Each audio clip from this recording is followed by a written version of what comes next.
IPL-ൽ Lucknow super ജയൻസിനായി അവിശ്വസനീയ batting പ്രകടനത്തിലൂടെ ലക്നൗവിനെ വിജയത്തിലെത്തിച്ച മുകുൾ ചൗധരിയാണ് ഇപ്പോൾ cricket ലോകത്തെ സംസാരവിഷയം.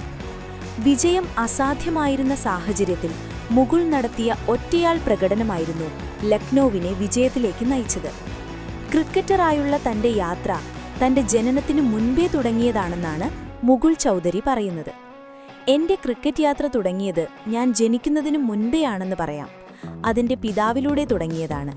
കാരണം ഒരു പ്രൊഫഷണൽ ക്രിക്കറ്റർ ആകാൻ ആഗ്രഹിച്ചെങ്കിലും സാഹചര്യം അനുവദിക്കാത്തതിനാൽ പാതി വഴിയിൽ കളി ഉപേക്ഷിക്കേണ്ടി വന്ന വ്യക്തിയായിരുന്നു എന്റെ അച്ഛൻ.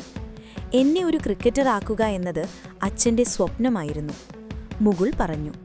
തന്റെ ക്രിക്കറ്റ് കരിയറിനായി അച്ഛൻ ഒട്ടേറെ കടങ്ങൾ വരുത്തിയിരുന്നെന്നും LSG തന്നെ സ്വന്തമാക്കിയതോടെയാണ് ഈ കടങ്ങൾ തീർന്നതെന്നും ഒരു അഭിമുഖത്തിൽ മുകുൾ ചൗധരി തുറന്നു പറഞ്ഞിരുന്നു. എന്നെ ക്രിക്കറ്ററാക്കുക എന്നതായിരുന്നു അച്ഛന്റെ സ്വപ്നം. ക്രിക്കറ്റ് ഏറെ ചെലവുള്ളൊരു മത്സരമാണ്. അതിനാൽ തന്നെ 12-13 വയസ്സിലാണ് കോച്ചിങ്ങിന് ചേരാനായത്. SBC അക്കാദമിയിൽ 5-6 വർഷം പരിശീലനം നടത്തി. അതിനുശേഷം ജയ്പൂരിലെത്തി. ജയ്പൂരിലാണ് കഴിഞ്ഞ 3-4 വർഷമായി പരിശീലനം നടത്തുന്നത്, മുകുൾ പറയുന്നു. എന്റെ പ്ലാൻ വളരെ സിമ്പിളാണ്. അവസാനം വരെ ബാറ്റ് ചെയ്യാനാണ് ഇഷ്ടം. ഒരു ബൗളർ 4 മികച്ച പന്തുകൾ എറിഞ്ഞാലും അതിൽ ഒരെണ്ണം 6 അടിക്കാമെന്നാണ് ചിന്തിക്കാറുള്ളത്.